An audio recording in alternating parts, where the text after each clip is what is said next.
Et j'ai retenté TikTok pour la 4e fois. C'est la 4e fois que j'essaie de comprendre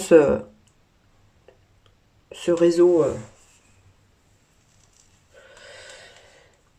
social. Bah déjà, on est happé par ça, quoi. Dès qu'on ouvre TikTok, on a beaucoup de mal à arrêter, en fait. C'est très addictif. Quand on s'inscrit, en fait, il nous demande l'application. Il nous demande de choisir nos centres d'intérêt. Donc moi j'ai mis humour, j'ai mis famille, je crois. Et j'ai mis autre chose. Je sais plus ce que j'ai mis, science, je crois. Non, je sais plus. Bon, non, cuisine. Eh ben, j'ai pas du tout eu ça dans mon fil, en fait. Je n'ai pas coché la case sexe. Ou sexualité. Ou prostitution. J'ai pas coché la case, parce qu'il n'y avait pas déjà. Et, dans mon feed, ben, il y a plein de nanas et plein de mecs et plein de personnes de sexe différents, voilà. Très dénudées. Qui montrent leur anatomie de façon très comment on dit, très... Bah, ça suggère beaucoup de choses, quoi. Ça suggère beaucoup de choses et comment dire, c'est très gênant. Surtout quand t'as pas choisi de regarder. Si j'avais choisi de regarder un film de boule, bah ouais, ok. Ok, super, hop, je regarde, hop, je suis consciente de mon choix, j'ai choisi, nanana, je m'installe, tac, je me fais plaisir, nanani, nanana. Oui. Mais là, j'ai pas choisi moi. Donc, première interrogation, pourquoi? Pourquoi? On me propose des choses diverses et variées, donc j'ai vu la variété, j'ai vu autant des choses d'humour que de choses, justement, ce que je vous disais, des trucs un peu beaucoup connotés sexuels, genre, oui, c'est une page de pub pour des escortes ou pour des, voilà, on aguiche le passant ou la passante pour des trucs un peu plus hollé dans le privé. Mais c'est déjà quand même bien assez hollé, si vous voyez ce que je veux dire. Enfin, pourtant, je suis pas du genre à me, comment dire, à me choquer. Loin de là. Mais, comment vous dire, il y a des fois où j'ai fait, mais... Et donc, tous ces profils-là, qu'ils soient sages ou pas connotés sexuels ou aguicheurs ou aguicheuses ou je ne sais quoi, provoquent des réactions. Ces profils atypiques, ou pas d'ailleurs, de personnes qui s'exposent, amènent forcément des réactions en chaîne, pas en être ou en acajou. Et mon Dieu, il y a des commentaires, quand on se penche sur les commentaires, là on voit qu'il y a un souci. D'une part, la différence, en général, je globalise, mes propos c'est très, très globalisant, très généraliste. Mais bon, il faut que je parle à la terre entière.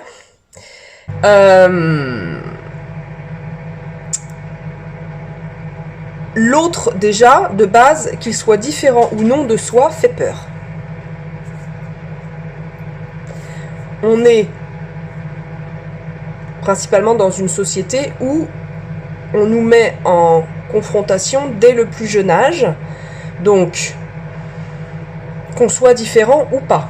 Donc déjà, il y a une sorte de compétition inconsciente chez tout le monde. C'est comme ça, depuis tout petit, on nous confronte. On confronte les gens. On confronte les genres, on confronte les intelligences, on confronte les qualités, on confronte beaucoup de choses de nous, en fait. Donc je ne vois pas pourquoi ce serait différent sur les réseaux sociaux, parce que c'est une extension de nous, c'est une extension de notre vie quotidienne, vraiment, si on gratte beaucoup. Déjà, ça c'est la première chose. Donc on a peur de l'autre et on veut toujours beaucoup supplanter l'autre. Dire qu'on est plus fort, dire qu'on est plus intelligent, dire qu'on est la moins con ou le moins con. Bon bref, on pense qu'on... Pas qu'on est mieux que l'autre, c'est pas tant ça, c'est... On n'est pas comme l'autre, c'est ça. C'est pas mieux que l'autre. Je pense que beaucoup de personnes ressentent ça comme ça, le fait que on n'est pas comme l'autre. Et pour le coup, il y a un raccourci, c'est qu'on est mieux que l'autre. En gros, quand on écrit les commentaires, voilà, j'en ai vu plein, des trucs, mais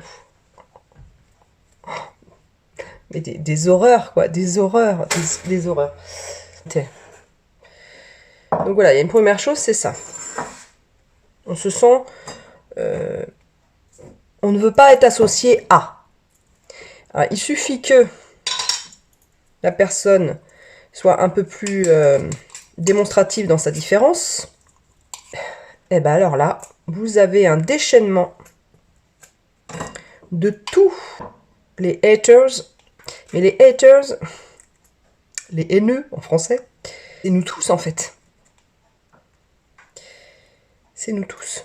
Parce que dans nos vies quotidiennes, on est toujours en train de stigmatiser quelqu'un et de se comparer à quelqu'un et de penser qu'on est différent de lui. Alors bien sûr qu'on a des différences. Hein.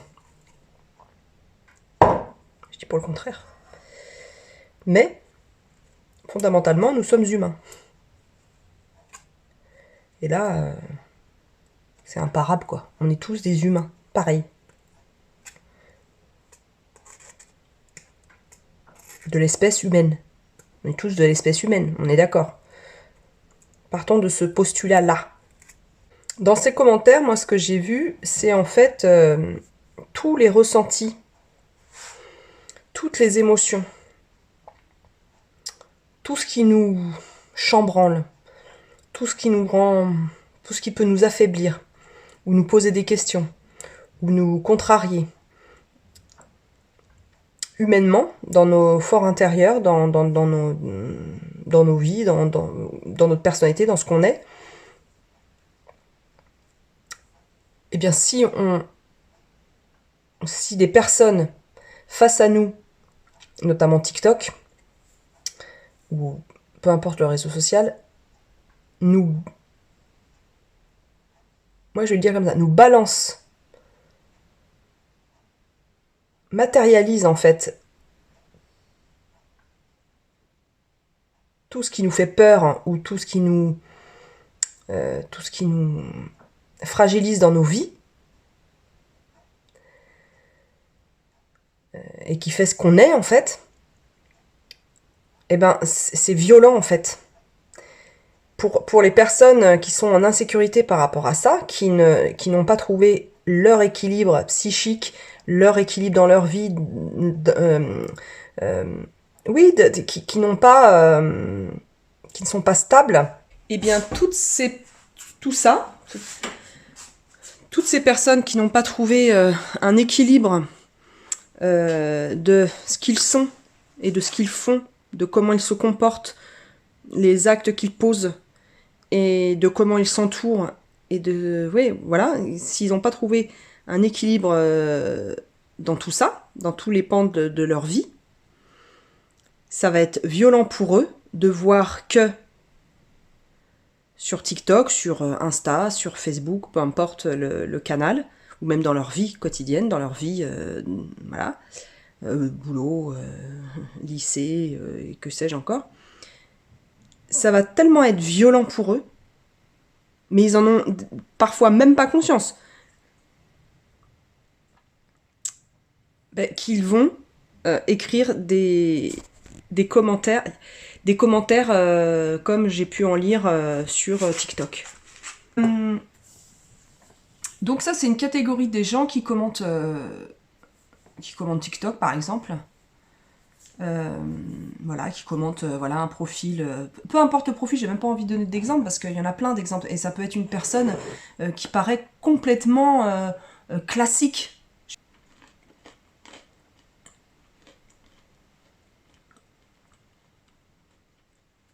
Et quelque part, ça rassure d'écrire des méchancetés. De renvoyer à l'autre quelque chose sur son physique, sur sa façon de parler.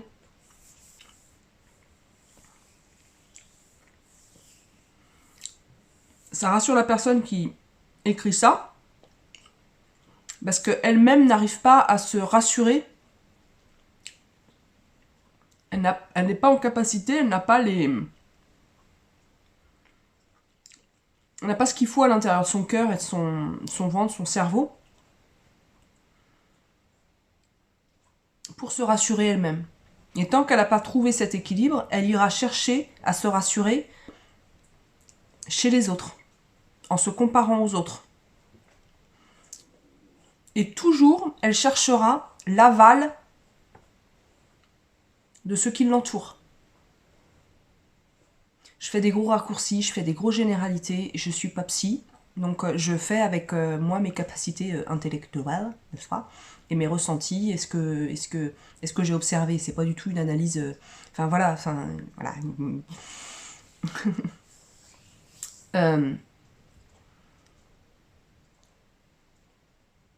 C'est comme la peur de l'abandon. Vous voyez,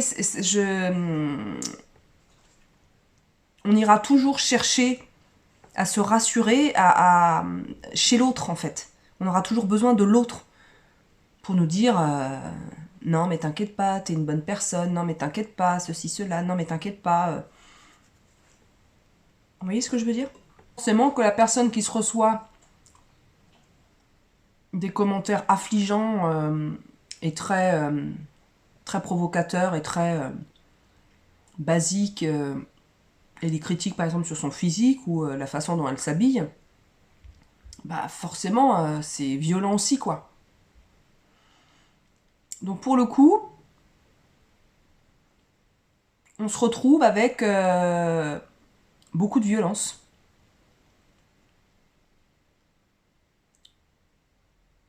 Beaucoup de violence. Et en fait, de ce que je remarque, et ça je vous l'ai déjà dit dans mes vlogs ou autres vidéos, c'est que moi, je ressens la société comme parfois extrêmement violente. Je fais avec ce qui est mon quotidien. Je sais qu'il y a la guerre ailleurs, que ceci, que cela, mais moi, je vis dans ma réalité et pas dans la réalité de quelqu'un d'autre. Donc moi, ma réalité, c'est là, maintenant, tout de suite. Je vois que je ressens la société très régulièrement violente, ou alors dérangeante, ou alors ou qui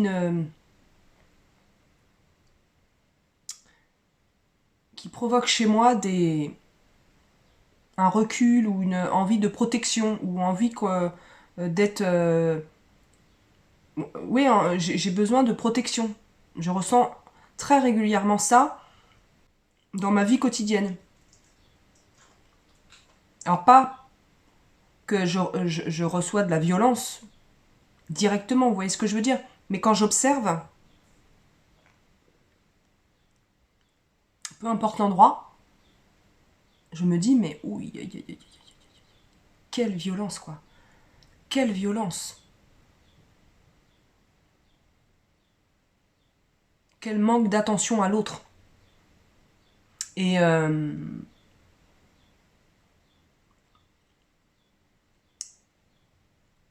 c'est pas... et je ne suis pas de ceux ou celles qui disent c'était mieux avant. Non, avant, je pense que c'était pire. Je pense que c'était pire parce qu'on s'en apercevait même pas. Mais il y avait les mêmes stigmatisations, il y avait la même violence, il y avait enfin, au niveau des enfants, c'était juste j'en sais quelque chose au niveau de la violence. Bon bref, c'était pire avant en fait. Donc j'ai beaucoup de mal avec cette phrase, oh c'était mieux avant. Non, non, non, non, non, non, non. Ah non, non, non, avant, en fait, ce qui se passe avec le temps qui passe justement, c'est qu'il y a un truc qui est pas mal fait dans le cerveau, c'est que le cerveau adoucit nos souvenirs. Oui, oui, il fonctionne comme ça le cerveau. Donc il adoucit nos souvenirs. Donc du coup, il y a plein de souvenirs ou plein de souvenirs qui deviennent nostalgiques et dans le bon sens du terme. C'est-à-dire ça quoi, c'était mieux avant. Non, non, c'est d'autres formes de violence en fait. Ces violences se sont transformées, mais c'est pas moins violent. Quand on expose à tout va ses enfants, ses enfants, ses enfants, ses enfants, ses enfants, ses enfants, sur toutes les coutures, sur toutes les coutures, sur toutes les coutures, des tout petits, des tout petits, des tout petits, sans en prendre en compte que c'est des personnes et qu'ils ont droit au chapitre et de dire non. Et on n'attend même pas qu'ils aient l'âge de dire non et qu'on les force en fait. On force leur intimité.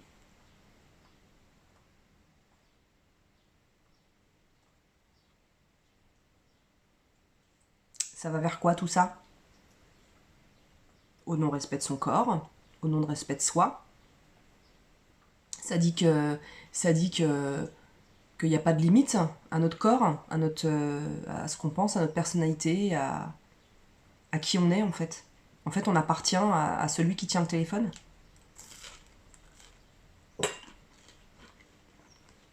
Et qu'on n'a rien à en dire.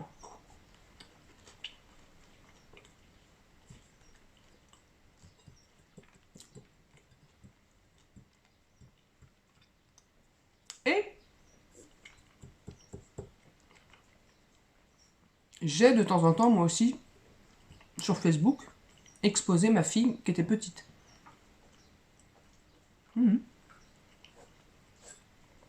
Qui n'avait pas la capacité mentale de me dire non maman, oui maman, de choisir. Je les ai toutes enlevées, hein, les vidéos, les photos. Et maintenant, qu'elle a 17 ans, je lui demande automatiquement, dès que je poste une photo d'elle, et c'est très très rare, hein, très très très rare, quand elle apparaît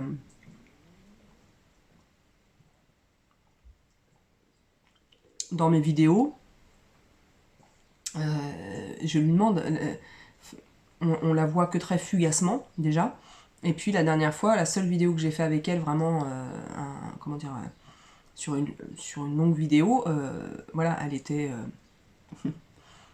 consciente, c'est elle qui a, voilà, qui a dit oui, etc. quoi. Donc, et si un jour elle me demande, maman, j'aimerais bien que tu enlèves cette vidéo pour X ou Y raison, eh bien je l'enlèverai. Et c'est valable pour toutes les personnes qui apparaissent sur ma chaîne. Il n'y a aucun souci avec ça. Et c'est pour ça que j'essaie de respecter au maximum le fait que mon mari ne veut pas être exposé. C'est son choix. Donc, je fais des grosses boucles, mais c'est des sujets tellement complexes et tellement passionnants, je trouve. La personne qui n'est pas équilibrée dans son fort intérieur, psychologiquement, qui a toujours besoin de l'aval des autres, du regard des autres pour se reconnaître, forcément, ça va être ultra violent pour elle quand elle va sur les réseaux sociaux, quels qu'ils soient, de recevoir ce qui, dans son inconscient, la dérange dans son quotidien. Ou ce qu'elle n'aime pas chez elle. Mais elle ne le sait pas forcément, c'est ça le truc. C'est qu'elle ne le sait pas forcément, vu qu'elle n'est pas en capacité psychologique pour s'apercevoir qu'elle n'est pas équilibrée dans sa vie et dans ce qu'elle est. Donc forcément, quand elle va voir quelqu'un qui lui met ça, dans la face, qui lui met ce qu'elle n'aime pas chez elle, forcément que c'est violent et forcément que elle réagira de façon violente. Ou pas, il y en a qui se taisent, hein, je veux pas. Il y en a qui se taisent, qui restent Mais pour ceux qui, voilà, qui balancent des commentaires comme ça, c'est des gens pour une partie, c'est des gens qui sont en souffrance psychologique. Après, il y a ceux qui ne font pas avec la réalité. C'est-à-dire, c'est des personnes qui n'ont jamais été frustrées, ou alors trop frustrées, dans leur enfance, dans leur... C'est soit l'un, soit l'autre, c'est des extrêmes. Soit c'est des personnes qui ont été très très frustrées, et éduquées de manière très très violente, soit physiquement, soit psychologiquement. Ou alors c'est des personnes qui n'ont pas du tout été frustrées, qui ont été éduquées de manière sans explication, qu'on a laissé sans accompagnement éducatif. Et ça aussi, c'est une violence qui peut être très grave. Et du coup, qui n'ont jamais connu la frustration, ou très rarement. Donc ces deux profils-là, ces deux sortes de profils, ils ne font pas avec la réalité. C'est-à-dire qu'ils vont toujours fantasmer leur réalité. Et lorsqu'ils vont voir des comportements sur les réseaux qui ne correspondent pas à leur façon de voir la réalité, eh ben ils clashent. Parce que ça ne correspond pas à leur fantasme de réalité.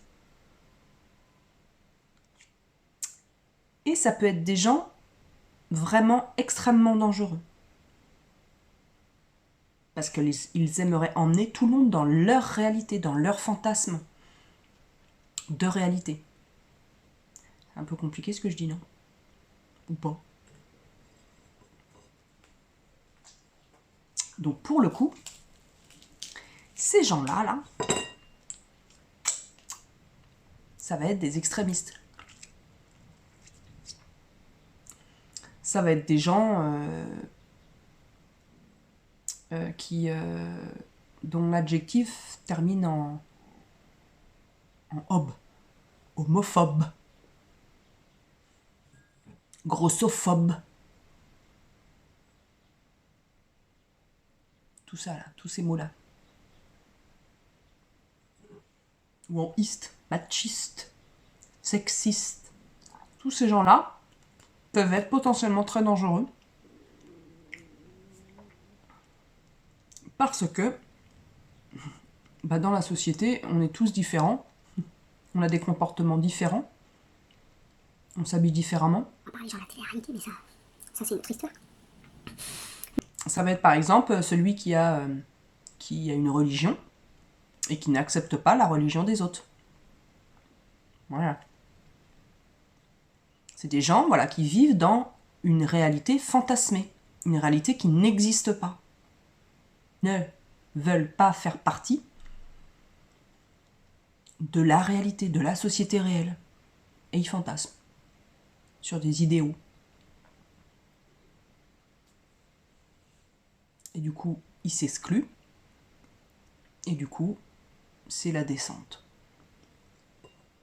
Ou l'élévation, c'est selon ce qu'on se trouve d'un côté ou de l'autre. Donc il y a ce genre de profil aussi sur les réseaux, et il y a ce genre de commentaires qui est affligeant. Hein. Donc vous voyez, du coup quand on tire un peu la pelote de laine, moi j'adore cette image de pelote de laine, c'est un vrai fou. Parce que franchement, quand j'étais en train de regarder TikTok, j'étais là. Je n'arrive pas à juste regarder TikTok en regardant TikTok et en ne pensant à rien. Ça amène toujours une réflexion ou une petite ampoule qui s'allume.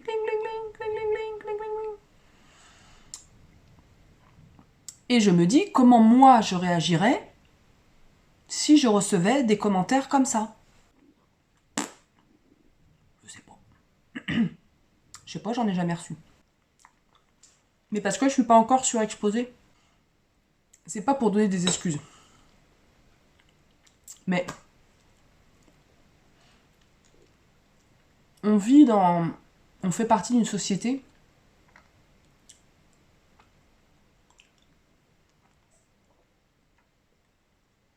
qui demande tellement aux gens, et puis la société c'est nous, hein, on se demande tellement entre nous, on est tellement profondément, comment, imprégné, voilà. On est imprégné de ce fonctionnement-là, comme je vous disais tout à l'heure, qu'on est dès tout petit mis dans la compétition, dès tout petit on est mis dans une case genre, dès tout petit on est soit scientifique, soit on aime le français, on est soit rêveur ou très pragmatique, on est soit sale ou propre, on est soit désordonné ou ordré. Bon, notre société a bien du mal à trouver des entre-deux. En fait, l'équilibre déjà n'est pas sociétal, je trouve. Je trouve. Pareil, il y a plein de schémas dans lesquels on doit s'inscrire. On doit se marier, ou se marier ou être en couple pour être légitime au vu de la société. Si on est célibataire sans enfant longtemps, on est ouh. Si on est en couple, on est une femme, on est en couple avec une autre femme, ouh. Si on est, je sais pas, on choisit par exemple de travailler moins pour avoir du temps pour soi. Ouh, alors alors, j'ai vu ça aussi sur les réseaux. C'est-à-dire que celui ou celle qui choisit une vie différente, un schéma différent, il est mais laminé, quoi. Laminé dans les commentaires. Et feignasse, et va travailler, va machin, va truc. Les personnes qui disent ça sont peut-être les premières personnes à se dire et à souffrir du fait qu'on est obligé de travailler jusqu'à 67 ans, par exemple.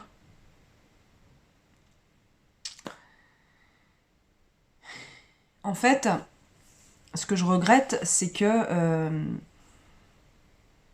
a du mal à travailler, justement, à aller dans le sens du commun, en fait, de ce qui serait bon pour la communauté. Moi, j'aime bien le mot communauté. Je trouve que c'est un joli mot, c'est un mot qui a beaucoup de sens pour moi. Mais j'aime bien aussi le mot individualité, l'individu. Vous voyez, j'aime bien être collectif et puis j'aime bien être seul. Voilà, parce que le collectif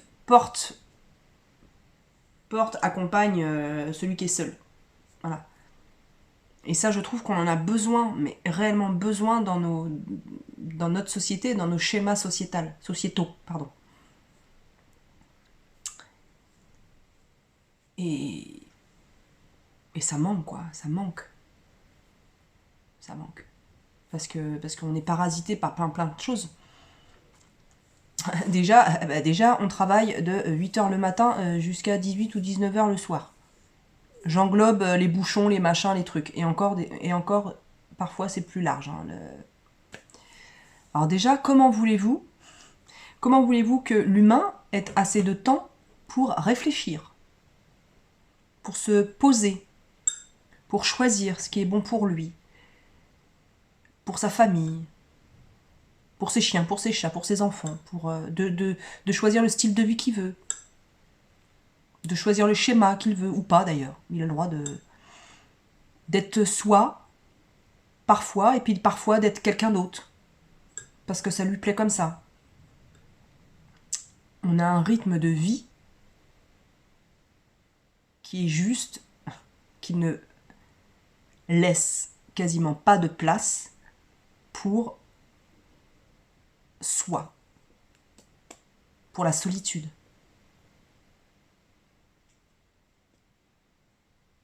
Je veux dire, la solitude choisie.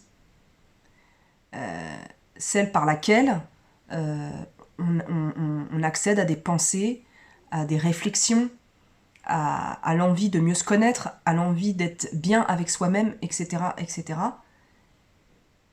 Et on nous coupe de ça, on nous coupe de notre moi profond.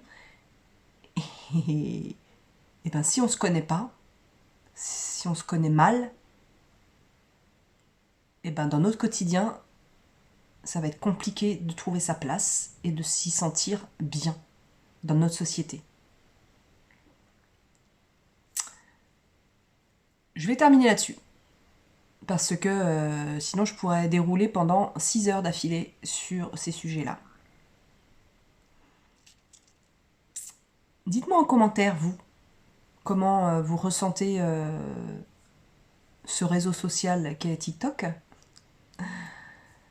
Ce que vous en pensez. De comment vous percevez notre société. Voilà, en écho à ce que je viens de vous déblatérer pendant 1 heure. Voilà, qu'est-ce que vous ressentez? Est-ce que vous êtes d'accord avec ouais, c'était mieux avant?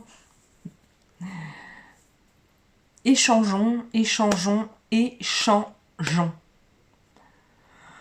Permettons-nous des petites bulles comme ça de réflexion, de se poser et d'être entre soi et soi. Ça, c'est important. Et c'est une ancienne effrayée de la solitude et de se retrouver seule qui vous dit ça, vraiment. Voilà, je vous laisse, je vous souhaite le meilleur, et puis prenez soin de vous, prenez soin de ceux que vous aimez, passez du temps avec eux. Le temps, c'est une des seules richesses vraies qu'on ait. Donc passons-le avec des gens auxquels on tient. Voilà. Allez, je vous dis à très très vite pour une prochaine vidéo.